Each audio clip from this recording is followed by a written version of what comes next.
Hello friends, બિન સચિવાલય પરીક્ષાનું રિઝલ્ટ આવ્યું ગઈકાલે, બરાબર. હવે એના આગળનું સ્ટેજ સીપીટીની તૈયારી કરવાની થાય. ખાસ જો એક નોટિસ છે, મેરિટ લિસ્ટ જે છે એની પહેલાં એક નોટિસ આવેલી છે. નોટિસમાં લખેલું છે કે ભાઈ તમારી સીપીટી છે એ જુલાઈ મહિનામાં છે, બરાબર. અને મોટાભાગે જુલાઈ મહિનાના સેકન્ડ હાફમાં આવશે, એટલે 15 જુલાઈ પછી કદાચ આની તારીખ પડે, બરાબર. 15 જુલાઈ પછી. હવે તો એનો મતલબ તમારી પાસે 1 મહિનાનો ટાઈમ છે. હવે સીપીટી છે એ એવું છે કે ભાઈ રાકેશ સાહેબ આવ્યા પછી થોડી ઘણી સીપીટીમાં આ લોકો એવું જોવા મળે છે કે ભાઈ પરિવર્તન છે. એના વિશે આગળ વાત કરીએ એની પહેલાં તો ખાલી એક ફોર્મેટ આપણે જોઈ લઈએ. તો ભાઈ 100 માર્ક્સની છે તમારી ટેસ્ટ, બરાબર. Gujarati typing 20 mark, English typing 20 mark અને એપેન્ડિક્સ એચ છે એના 60 માર્ક કીધા. અને નોટિફિકેશન જ્યારે તમે વાંચતા હશો, કદાચ તમારી પાસે અત્યારે 4 વર્ષ થઈ ગયા એટલે નોટિફિકેશન ના હોય અને ઓનલાઈન ના મળતી હોય નોટિફિકેશન, તો મારી ચેનલ છે ટેલિગ્રામની, એની લિંક કમેન્ટ સેક્શનમાં મૂકું છું અને ડિસ્ક્રિપ્શનમાં પણ હશે. એ ચેનલ ઉપર આવજો, ત્યાં આપણે નોટિફિકેશન મૂક્યું છે ને એમાંથી તમારે એપેન્ડિક્સ જી અને એપેન્ડિક્સ એચ આ બે આપણે ખાસ આપણે ધ્યાનમાં રાખવાના છે. હવે એપેન્ડિક્સ જી છે એની અંદર તમને અમુક ટ્રબલ શૂટિંગનું ને અમુક જે આ અમુક ક્વેશ્ચન આપેલા છે તમારે એ જોવાના છે. ના મળે તો જ્યાં ક્લાસમાં જતા હો એને પૂછજો કે ભાઈ આમાં શું કરવાનું, અથવા ગૂગલમાંથી જોઈ લેજો. પણ બાકી ના રાખતા, એપેન્ડિક્સ જીનો એકોય ટોપિક બાકી ના રહેવો જોઈએ. અને એચ છે એપેન્ડિક્સ એચ, એની અંદર તમને આટલી વસ્તુ કીધી: ટેન્ડર કીધું, પીપીટી કીધું, એક્સેલ કીધું અને એરર ચેક કરવાની વસ્તુ કીધી છે, બરાબર. તો મોટા ભાગે શું છે કે ભાઈ હવે આપણે જનરલી સીપીટીનો ટ્રેન્ડ છે એ બદલાતો જાય છે. રાકેશ સાહેબ આવ્યા પછી સીપીટીનો ટ્રેન્ડ બદલાઈ ગયો, કેમ કે ઘણા વિદ્યાર્થીઓની એવી ફરિયાદ છે કે સાહેબ સીપીટીમાં અમારે ટાઈમ ઘટ્યો. સીપીટીમાં ટાઈમ ઘટવાની કમ્પ્લેન આપણે પહેલાં કોઈ દી સાંભળેલી નથી. આ સાહેબ આવ્યા પછી આપણને સીપીટીમાં ટાઈમ ઘટવાની ફરિયાદો છે વધારે ને વધારે સંભળાતી જાય છે. કારણ એ કે થોડું ઘણું ચેન્જીસ થોડા ઘણા આવતા હોય, સિસ્ટમમાં ચેન્જીસ હશે અથવા ઘણીવાર. અને હા, એક વસ્તુ એ પણ છે કે ભાઈ થોડી ઘણી ટેકનિકલ ડિફિકલ્ટીઝ પણ આવે છે. પછી એની આપણે આશા રાખીએ કે સાહેબ આઈએએસ છે અને વહીવટ આ પરીક્ષાનો વહીવટ જો સાહેબના હાથમાં હોય તો એ ભૂલ બિન સચિવાલયમાં નહીં થાય, કેમ કે છોકરા વધારે છે, 12,000 છે, બરાબર. માનો કે એક સીપીટી રદ થાય તો બીજી સીપીટી રદ કરવામાં, બીજી સીપીટી લેવામાં મહેનત વધારે પડશે અને તંત્ર ઉપર જ ભાર પડે, બરાબર. તો કહેવાનો મતલબ એમ છે કે ભાઈ થોડું ઘણું સીપીટીનું જે સમીકરણ છે એ બદલાઈ ગયું. પહેલાં એવું હતું કે તમે એવરેજ જ્યારે જૂના મેરિટ હોય ને તો જોશો ને તો એની અંદર તમને એવું જોવા મળશે કે એવરેજ 90થી વધારે માર્ક્સ તો મોટા ભાગે, એમ માનો કે તમે ધારો કે 1000 છોકરા ગયા ને તો 900 છોકરાને 90+ માર્ક હશે. આવું બહુ જોવા મળે છે. 90+ એટલે ગણાય તો જો એમાં 95 છે, એમાં કંઈક પોઈન્ટ પછી થોડાક વધારા ડિજિટ્સ રાખે છે આ લોકો, પણ 95 એ ઘણાને આવે છે, ઘણાને 97 જેવા માર્ક્સ પણ આરામથી આવી જાય છે આ સિસ્ટમમાં. તો હવે સાહેબનું એવું કહેવાનું છે કે ભાઈ આવી જો સિસ્ટમ હોય કે ભાઈ તમારા એવરેજ 95-97 માર્ક્સ, 90 માર્ક્સ એવરેજ બનતા હોય તો આના થોડુંક ટફ બનાવવું પડે. તો હવે થોડી ઘણી સીપીટીનું લેવલ તમારે અપ જશે. તમારી પાસેથી વધારે પ્રેક્ટિસ માગી લેશે સીપીટી. એટલે જો હલકામાં લઈને જતા હો કે ભાઈ આપણને તો બધું આવડે જ છે, આપણે ક્યાં કંઈ કરવાની જરૂર છે, તો એવું નહીં થાય. તમારી આગળ જે આ વર્ષે 2022માં સીપીટી આપી ચૂકેલા છે છેલ્લા 2-3 મહિનામાં, એમને ઘણાને એવી ફરિયાદ છે કે ભાઈ સીપીટીમાં ટાઈમ ઘટ્યો, બરાબર. ટાઈમ ઘટવાના જો અમુક કારણ હોય, જેમ કે ગુજરાતી ટાઈપિંગ અને ઇંગ્લિશ ટાઈપિંગ છે, બરાબર. તો હવે ટાઈપિંગમાં કેવું થાય કે પહેલી વાત તો તમે જાઓ એટલે તમારા એક તો જો તમને તમારા કીબોર્ડ ઉપર પ્રેક્ટિસ કરવાની આદત હોય અને તમે ત્યાંનું કીબોર્ડ લ્યો એટલે તમને થોડોક હાથ બેસવામાં તમારે વાર લાગે. પ્લસ જેમની પાસે લેપટોપ છે એમને એમના લેપટોપના કીબોર્ડની આદત હોય. હવે લેપટોપનું કીબોર્ડ છે એકદમ સોફ્ટ આવે, બરાબર, આરામવાળું કીબોર્ડ આવે, તમારે ખાસ એમાં કંઈ મહેનત કરવાની હોય નહીં. ટાઈપિંગ માટે જ્યારે તમે આંગળા ચલાવતા હો ત્યારે તમારે લેપટોપમાં મહેનત કરવી પડશે નહીં.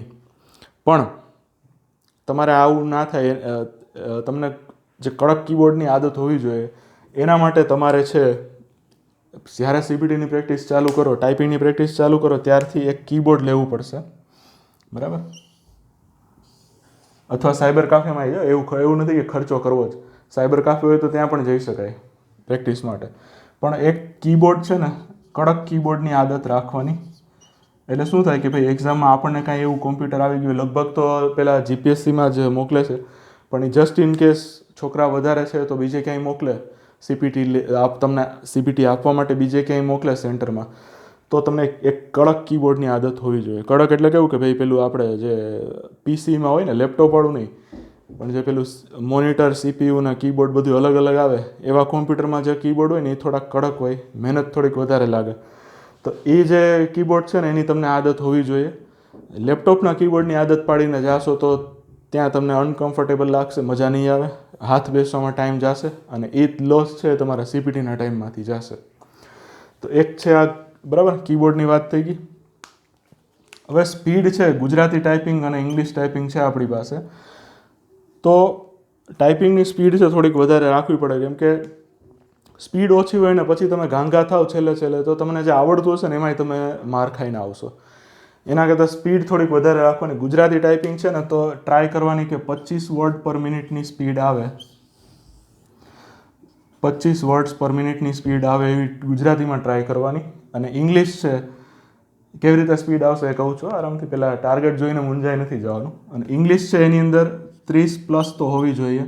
હું એમ કહું છું કે 35 થી 40 હોય ને તો વધારે મજા આવશે તમને, બરાબર. પણ જો તમારાથી 35-40 વર્ડ પર મિનિટે પહોંચાતું ના હોય તો 30 વર્ડ્સ પર મિનિટની સ્પીડ તો હોવી જોઈએ, તો કંઈક પેપર પૂરું થાય ફટાફટ, અને તો આપણા જે બીજા બધા જે આ કામ છે એપેન્ડિક્સ એચના એ તમારા પૂરા થાય.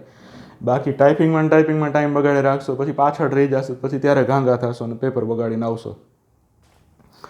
એટલે ખાસ ધ્યાનમાં રાખવાનું, ગુજરાતીની સ્પીડ 25 વર્ડ્સ પર મિનિટ, ઇંગ્લિશની સ્પીડ છે 35 થી 40 વર્ડ્સ પર મિનિટ તો હોવી જોઈએ. પણ જો 35 તમારાથી મેળ ના આવતો હોય, પહોંચાતું ના હોય, તો 30ની સ્પીડ તો હોવી જોઈએ, બરાબર. ઇંગ્લિશ ટાઈપિંગ કાંઈ એટલી બધી અઘરી વાત નથી. ક્વર્ટી કીબોર્ડથી તમે જાણીતા છો એટલે તમને એવું નથી કે ભાઈ તમે પહેલી વાર એવું કીબોર્ડ જોતા હો.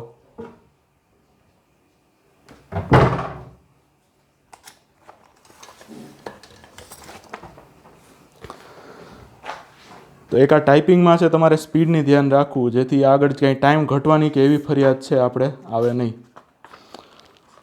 હવે એક આ ચેન્જીસ છે એટલે કદાચ એવું બને કે ભાઈ કદાચ પહેલાંની જેમ 90% માર્ક્સ આવતા સીપીટીમાં, એવી રીતના આમાં ના આવે, બરાબર. પહેલાં જેમ 90 માર્ક્સ આવતા બધાને એમ બને કે આમાં કદાચ ઓછા આવે, પણ આપણે એવી ટ્રાય કરવાની કે આપણે 90 માર્ક્સ જ લેવા છે, ભલે રાકેશ સાહેબ હોય કે ગમે તે સાહેબ હોય. તો એક આ ટાઈપિંગનું કહી દીધું. હવે ટાઈપિંગની અંદર તમારે એક એવી ટેવ પાડવી પડશે. ત્યાં આપણને 20 માર્કનું ટાઈપિંગ કીધું છે, તો કદાચ એવું બને કે આપણે નોનસ્ટોપ છે 20 મિનિટ ટાઈપ કરવાનું થાય ગુજરાતી અથવા ઇંગ્લિશમાં. તો અહીંયા તમારે છે થોડીક એવી આદત પાડવાની કે આપણને 20 નહીં ને થોડીક વધારે નોનસ્ટોપ ટાઈપ કરીએ ને એવી આપણી કેપેસિટી ડેવલપ થાય. હવે જ્યારે સીપીટીમાં જતા હો ત્યારે તમને વચ્ચે બ્રેક આમ કે ભાઈ 10 મિનિટ ટાઈપ કરી લીધું, લાવ એકાદ મિનિટ આરામ કરી લઉં, એવું કંઈ નહીં થાય. તો અહીંયા છે તમારે નોનસ્ટોપ ટાઈપિંગની પ્રેક્ટિસ કરવાની આવે. નોનસ્ટોપ ટાઈપ કરવાની પ્રેક્ટિસ કરવી પડે તમારે, બરાબર. નોનસ્ટોપ એટલે કેટલું, તો કે 30 મિનિટ, બરાબર. જ્યારે ગુજરાતી ટાઈપિંગ કરતા હો કે ઇંગ્લિશ ટાઈપિંગ કરતા હો ત્યારે 30 મિનિટનો આ ટાર્ગેટ રાખીને ચાલવું કે ભાઈ ઘરે બેઠા જ્યારે હું સીપીટીની પહેલાં પ્રેક્ટિસ કરું છું તો નોન સ્ટોપ 30 મિનિટ મારે સતત ટાઈપ કરવાની મારી પાસે પ્રેક્ટિસ હોવી જોઈએ. જ્યારે આપણે જીમમાં જતા હોય, આ બધા જે રેસલર ને એ બધા ઓલિમ્પિકમાં કામ કરતા હોય, તો માનો કે સામે તમે જેની સાથે તમે રેસલિંગ કરો છો, જેની સાથે તમે ઓલિમ્પિકમાં કુસ્તી લડતા હોય, તો એનો માનો કે 80 કિલો વજન હોય, તો આ લોકો જીમમાં એવી પ્રેક્ટિસ કરતા હોય કે આપણે 80થી વધારે ઉપાડીએ વજન, પેલા ડમ્બેલ ને બારબેલ ને એ બધું હોય જે જીમ કરતા હોય એને ખબર હશે અથવા જોયું હશે ક્યાંક. તો એ લોકો એવી પ્રેક્ટિસ કરે કે આપણે 100 કિલો વેઇટ લિફ્ટિંગ કરીએ, અથવા આપણે 120, ઘણા બહુ વધારે એક્સ્ટ્રીમ જતા હોય તો 150 કિલોના વજનની પણ પ્રેક્ટિસ કરતા હોય જ્યારે એ લોકો ઓલિમ્પિકની ટ્રેનિંગ કરતા હોય ત્યારે. કેમ કે તમે 150 કિલોનું વજન ઉપાડો અથવા 120 કિલોનું ઉપાડ લો ને એટલે તમને 80 કિલોનું વજન ઉપાડવામાં કાંઈ તકલીફ ના પડે. તો અહીંયા આપણે એવું જ કરવાનું છે કે આપણે આ જીમ ખાલી આપણા હાથ માટેનું જ છે કે ભાઈ ટાઈપ આપણે આપણા હાથથી કરશું. તો 30 મિનિટ જ્યારે તમે નોનસ્ટોપ ટાઈપ કરવાની પ્રેક્ટિસ કરી શકતા હો ને ત્યારે તમને સીપીટીમાં કાંઈ વાંધો આવે નહીં. હવે આ 30 મિનિટ છે, 30 મિનિટ ગુજરાતીની પ્લસ 30 મિનિટ છે ઇંગ્લિશની, ટોટલ 60 મિનિટ એક દિવસની. હવે આમાં એવું છે કે ભાઈ જો તમારી સ્પીડ, પહેલાં તમારે જોવું પડશે પેલા સીપીટીના મોડલ પેપર્સ છે ગૌણ સેવાની સાઇટ ઉપર, એ તમારે રિફર કરીને પેપર આપવા બેસવું. એમાં એમ કીધું ને કે ભાઈ આ પેપર 2 કલાકનું છે, તો 2 કલાક બેસો, ખબર પડે કે તમે કેટલા પાણીમાં છો સ્ટાર્ટિંગમાં અને તમારે કેટલા વર્કની જરૂર છે. હવે જ્યારે તમે પેપર આપવા બેસશો ત્યારે તમને ખબર પડી જશે કે ભાઈ મારી ટાઈપિંગની સ્પીડ ઓછી છે ગુજરાતીમાં, ઇંગ્લિશમાં ઓછી છે, કે મારી સ્પીડ ગુજરાતી કે ઇંગ્લિશમાં બરાબર છે, કે મારે આગળ વધારવાની જરૂર છે. બધો આઈડિયા આવી જશે. 1-2 પેપર આપી જો, મોડલ પેપર જે ગૌણ સેવાએ આપેલા છે ને એ પ્રમાણે. ગૌણ સેવાની વેબસાઇટ ઉપર તમારું જે બિન સચિવાલયનું લિસ્ટ આવ્યું એ જ પેજ ઉપર તમારા સીપીટીના મોડલ પેપર પણ તમને મળી જશે. તો એ પેપર પ્રમાણે જ્યાં તમને કોમ્પ્યુટર મળે, સાયબર કાફેમાં, ઘરમાં કોમ્પ્યુટર હોય તો એમ, બાકી પછી સાયબર કાફેમાં એ જવાય જ છે. બરાબર, એવું હોય કે ભાઈ કોમ્પ્યુટરનો ખર્ચો નથી કરવો સીપીટી માટે થઈને, તો સાયબર કાફે તો છે જ આપણા માટે. તો આવી રીતે પ્રેક્ટિસ કરવાની. જો તમારી ટાઈપિંગની સ્પીડ અત્યારે મીડિયમ હોય ને તો તમારા 1 કલાક પ્રેક્ટિસ કરીને, જો તમને એમ હોય ને કે આપણે સાવ સ્પીડ આપણી છે જ નહીં જરાય, તો આવી રીતની 2 કલાક આપવી, 60 + 60. બરાબર, આવો 30-30નો હજી એક સેટ ઉપાડી લેવાનો. જો સીપીટીના પેરેગ્રાફ માટે બજારમાં ગુજરાતીમાં બુક મળે છે ને ઇંગ્લિશમાં મળે છે, એ બુક પરચેસ કરીને એની અંદર આવી રીતના ફકરા આપેલા હશે વર્ડ્સ ગણીને કે ભાઈ આ ફકરો છે 1000 શબ્દનો છે, કે ભાઈ આ 500 શબ્દનો છે, તો એ પ્રમાણે તમારી ટાઈપિંગ સ્પીડ છે એડજસ્ટ થઈ જશે. તો એક આ 30-30ના 2-2 સેટ કરવાના. બરાબર, જો સ્પીડ ઓછી હોય સ્પીડ તો દિવસનું 2 કલાક ખાલી ટાઈપિંગ આવશે. આવી રીતની પ્રેક્ટિસ કરશો તો સીપીટીમાં વાંધો નહીં આવે. તો એક આ ટાઈપિંગની વાત થઈ ગઈ. અને ખાસ બીજું એ કે ભાઈ જો પહેલાં 30 મિનિટની ટ્રાય કરો, પછી 15 દિવસ થઈને આપણને એમ લાગે કે ના આપણું કમ્ફર્ટ આવી ગયું છે 30 મિનિટમાં, તો 30 મિનિટથી 45 મિનિટ ઉપર પણ જાવું ખરું એમ. 30 મિનિટમાંથી 45 મિનિટના 2-2 સેટ કરવાના નોન સ્ટોપ ટાઈપિંગના. ભલે હાથ દુખે પણ ત્યારે પછી વાંધો નહીં આવે સીપીટીમાં. પછી એક છે આ એપેન્ડિક્સ એચમાં આપણને આટલી 4 વસ્તુ આપી દીધી. હવે જો આની અંદર છે ને મેઇન એક આ ટેન્ડરમાં ફોર્મેટિંગ તમારે થોડું ઘણું જોવું પડે, બાકી ટાઈપ જ કરવાનું છે. બરાબર, પીપીટી છે તો આ 1-2 વાર 4-5 પ્રેઝન્ટેશન બનાવશો એટલે તમને ક્લિયર થઈ જશે. આ એરર ચેક છે તો આની અંદર અમુક કમાન્ડ્સ તમને ખબર હોવી જોઈએ કે કઈ રિબિનમાં આવશે. પેલી આ MS વર્ડમાં એમાં રિબિન આવતી હોય છે હવે મેનુના બદલે નીચે, તો એની અંદર છે તમને ખબર પડી જશે કે ભાઈ ક્યાં એરરનો કમાન્ડ છે, એની ઉપરથી તમે આગળ વધી જશો. અને બાકી એવું હોય તો અમુક જે સીપીટી ક્લાસ કરાવતા હોય એવા લોકો મોક ટેસ્ટ બહાર પાડશે, અથવા અત્યારે હેડ ક્લાર્કની એની બધાની મોક ટેસ્ટ લગભગ બહાર પડેલી છે. તો રાહ નહીં જોવાની કે ભાઈ બિન સચિવાલયની મોક ટેસ્ટ બહાર પડે પછી હું લઉં. હેડ ક્લાર્કની લઈને પ્રેક્ટિસ તો ચાલુ કરી દો. બિન સચિવાલયની બહાર પડે ત્યારે એની લઈ લેજો ટેસ્ટ. સસ્તી જ છે, એટલી બધી મોંઘી ટેસ્ટ નથી આવતી, 200-300 રૂપિયાની લગભગ આવી જશે. એટલે બિન સચિવાલયની રાહ ના જોઈ હોય ને તો હેડ ક્લાર્કની મોક ટેસ્ટ લઈને પ્રેક્ટિસ ચાલુ કરી દેવાની. પછી બિન સચિવાલયની એ લોકો મોક ટેસ્ટ બહાર પાડે સીપીટી માટે ત્યારે એની ખરીદીને એની ચાલુ કરી દેવાની. તો એક એવી વાત થઈ ગઈ. હવે મેઇન જે છે તમારે ટાઈપિંગમાં તમારો ટાઈમ જશે, અને બીજો છે ને એક્સેલની કન્ડિશન્સ બનાવવામાં ટાઈમ તમારો જશે. એક્સેલની કન્ડિશનમાં એટલા માટે કેમ કે એક્સેલમાં સીધું ટાઈપ ના થાય, થોડું ઘણું લોજિક આપણે કરવું પડે. કે ભાઈ એમાં તમને કીધું હોય કે ભાઈ એક માણસની સેલેરી સ્લીપ આપેલી છે, PF ને એ બધું બાદ કરો, CTC ધારો કે કોકનો 1 લાખ રૂપિયાનો વર્ષે CTC બનતો હોય, CTC એટલે કોસ્ટ ટુ કંપની એમ, કે ભાઈ આ માણસ છે એ કંપનીને વર્ષે 1 લાખ રૂપિયામાં પડે છે. બરાબર,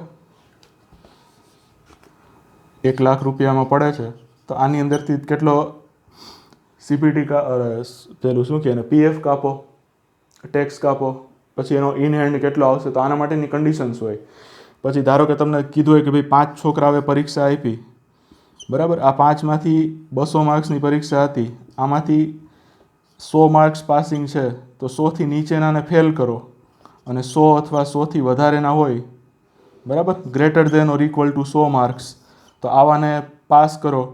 પાસ થયેલામાંથી ગ્રેડ આપો કે ભાઈ 100થી 110ની વચ્ચે હોય તો આને માનો કે D ગ્રેડ મળે.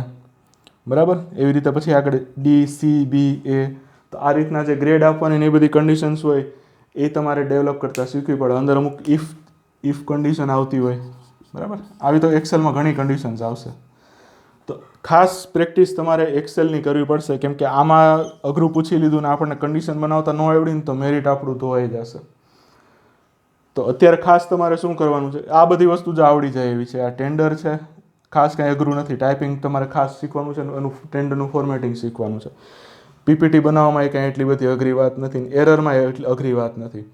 જો તમે તૈયારી અત્યારથી ચાલુ કરતા હો તો તમારે ટાઈપિંગમાં ટાઈમ જશે, ગુજરાતી ઇંગ્લિશ, અને એક આ એક્સેલમાં ટાઈમ જશે, કેમ કે કન્ડિશન્સ બનાવતા નહીં આવડતી હોય.